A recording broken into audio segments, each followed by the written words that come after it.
Europe Soir. De uma forma fraquejar? Não. For all Americans. Если да, dalle istituzioni.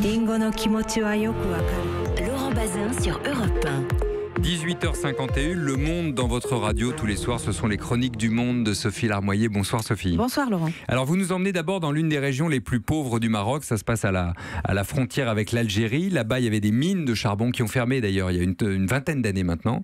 Mais ce qui est assez incroyable dans ce que vous allez nous raconter, c'est que les habitants continuent à l'exploiter de manière sauvage d'une certaine manière et avec des conséquences dramatiques d'ailleurs. Oui, et Gerada est sous tension. C'est une ville de plus de 43 000 habitants dans cette région déshéritée de l'Oriental. Ces mines sauvages dont vous parlez, on les appelle là-bas les descendries ou encore les cendriers. Ce sont des trous creusés à la main, des puits qui donnent à la colline une allure de gruyère. Et quand le trou devient profond, parfois jusqu'à 100 mètres, les gars descendent avec un treuil animé par un groupe électrogène. Ils ont une corde à la taille et ils y vont en rappel et en remontent des sacs de charbon. Et parfois, les tunnels cèdent. Le 22 décembre dernier, 2 frères ont été noyés sous terre par un torrent soudain.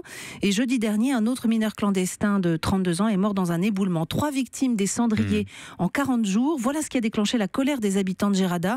Tous les jours quasiment, depuis plus d'un mois, ils manifestent pacifiquement. Surnom terrible, hein, cendrier. Qu'est-ce qu'ils demandent? Qu'on s'occupe d'eux, j'imagine. Exactement, parce que la ville, la province de Gerada n'ont pas toujours été parmi les plus pauvres du royaume. Vous le disiez, dans les années 20, on découvre la richesse du sous-sol et les charbonnages du Maroc sont alors le deuxième plus grand recruteur du pays. La société d'État emploie entre 6 et 9 000 personnes dans la région.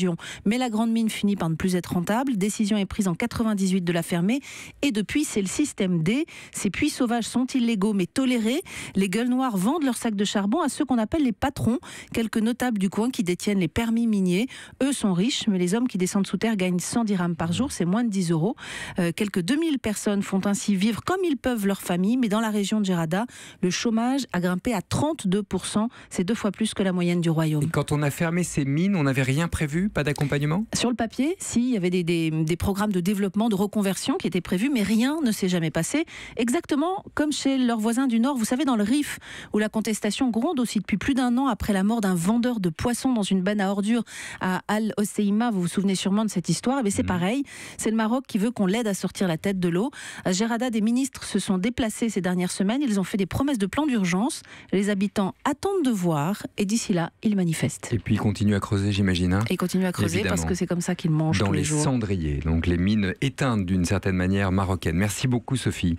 On voulait vous raconter une autre histoire ce soir, c'est l'histoire d'une lettre.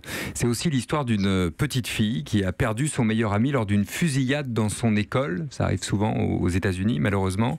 Et elle a décidé d'en parler au président. Alors ça se passe chez vous justement aux États-Unis. Xavier Yvon, bonsoir. Bonsoir Laurent, bonsoir à tous. Elle a donc écrit, cette petite fille ou cette adolescente, à Donald Trump. Oui, avec son écriture appliquée de petite fille de 7 ans, Ava Olsen commence par un « cher monsieur président » avant de lui raconter la fusillade dans son école de Caroline du Sud il y a 1 an et demi quand elle était en CP. Je vous lis ces mots. « J'ai tout vu et tout entendu, j'ai eu très peur. Mon meilleur ami Jacob a été touché par une balle et il est mort. Ça m'a rendu très triste, je l'aimais, j'allais me marier avec lui un jour, je déteste les armes. » Mais la petite fille ne s'arrête pas là, elle demande ensuite à Donald Trump « Allez-vous protéger les enfants contre les armes ? Comment allez-vous faire ?» Alors, on sait que la lettre est arrivée, est-ce que Donald Trump a répondu ?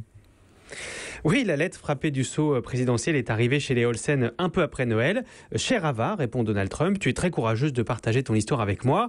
C'est mon rôle de président, écrit-il, de m'assurer que les enfants en Amérique grandissent en sécurité. » La petite Ava est d'abord très impressionnée, mais quelques jours plus tard, elle fait remarquer à sa mère que le président n'a pas dit comment il allait protéger les enfants. Alors la petite fille reprend son stylo et répond poliment à Donald Trump. « Si vous avez le temps, j'ai quelques idées pour aider à protéger les enfants et les écoles. Parfois, écrit-elle, les gens qui vivent les fusillades dans les écoles ont de meilleures idées. » Elle ne se démonte pas. Alors, qu'est-ce qu'elle suggère ?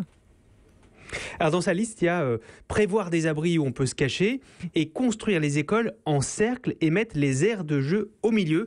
Parce qu'en fait, c'est sur l'aire de jeu, devant son école, que la fusillade a eu lieu. Et est-ce que Donald Trump a répondu à nouveau ? Alors pas encore, alors il faut savoir que Ava a envoyé sa lettre il y a juste un mois, mais cette correspondance qui est publiée par le Washington Post arrive à un moment où les fusillades dans les écoles sont devenues presque banales. La dernière qui a fait les gros titres, c'était dans un lycée du Kentucky, fin janvier, elle a fait 2 morts. Et bien à ce moment-là, c'était déjà la 11e de l'année. Oui, en 2018, il y a déjà eu des coups de feu dans une cantine à Dallas, sur un parking d'école à la Nouvelle-Orléans, dans un bus scolaire de l'Iowa ou encore sur un campus universitaire en Californie. En fait, depuis le massacre dans l'école primaire de Sandy Hook, l'Amérique semble s'être habituée à ces fusillades en milieu scolaire et donc il faut parfois la lettre d'une petite fille pour se souvenir que tout ça n'est pas normal. 11 fusillades en un mois dans les écoles ou dans une université, effectivement, c'est le moins qu'on puisse dire, parce que c'est pas normal. J'espère qu'Ava réussira à changer les choses, faire Donald Trump d'avis également. Merci beaucoup Xavier Yvon, vous étiez en direct avec nous depuis New York. En bref, Sophie, ce matin, une délégation nord-coréenne de 280 personnes a franchi à pied la ligne de démarcation vers le sud de la péninsule, évidemment très symbolique. Voilà, c'est le grand symbole de ces Jeux Olympiques qui commencent vendredi. La délégation était emmenée par le ministre des Sports et comportait notamment 229 pom-pom girls. On a appris aussi aujourd'hui que Kim Yo-young assisterait à la cérémonie d'ouverture. Vous savez qui c'est ? C'est une colle. Ah non. Kim Yo-young, non. C'est une dirigeante importante du Parti unique en Corée du Nord, mais elle est surtout la sœur cadette du dictateur Kim Jong-un. J'aurais pas de passeport ni de visa alors. Le passeport peut-être, mais le visa non. Merci beaucoup Sophie. À demain.